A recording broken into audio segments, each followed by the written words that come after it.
দুর্নীতির পৃষ্ঠপোষক যদি এই সংসদ না হয়, আমি অ্যাবসলিউটলি কনফিডেন্ট বাংলাদেশ থেকে দুর্নীতি কানে ধরে বিদায় নেবে। কিন্তু আমাদের যদি আশ্রয় প্রশ্রয় থাকে, লাইকিং ডিসলাইকিং এইগুলা যদি ক্রিয়াশীল থাকে, দুর্নীতি বাংলাদেশ থেকে বিদায় নেওয়ার কোনো কারণ নেই। কেউ দায় দেন আমলাদেরকে, কেউ দায় দেন ব্যবসায়ীদেরকে, কেউ দায় দেন রাজনীতিবিদদেরকে। আমি বলি যে দায় আমাদের সবার, কারো একার নয়।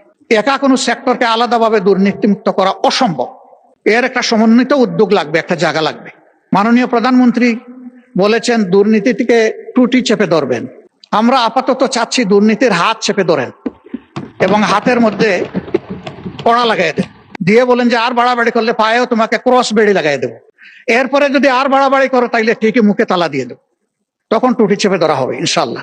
এই ক্ষেত্রে যদি এই দুর্নীতির সাথে আমি কিংবা এখানকার কেউ জড়িত থাকে, কাউকেই ছাড় দেওয়া উচিত নয়। আমি পার্টিকুলারলি কাউকে এটার দ্বারা মিন করছি না, আমি এটার কালেকটিভ রেসপন্সিবিলিটি আছে বলে আমি মনে করি। দুর্গন্ধযুক্ত বাতাস বইছে আর আমি ফিনফিনা গাড়ির ভিতরে বসে আছি, কিছু হলেও ওই ছিদ্রপথে এসে আমার নাকেও ডুববে সেই দুর্গন্ধ, এটাই স্বাভাবিক। এই জন্য আমরা কেউ নিজেকে ফিরিস্তা দাবি করতে পারি না।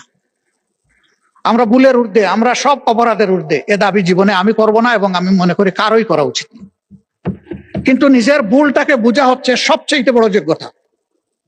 এটা আমার ভুল, এটা বুঝে যারা প্লে করবেন আলহামদুলিল্লাহ তারা ভালো করবেন, যারা এটা বুঝতে ব্যর্থ হবেন তারা সমাজের জন্য ভালো কিছু করতে পারবেন না।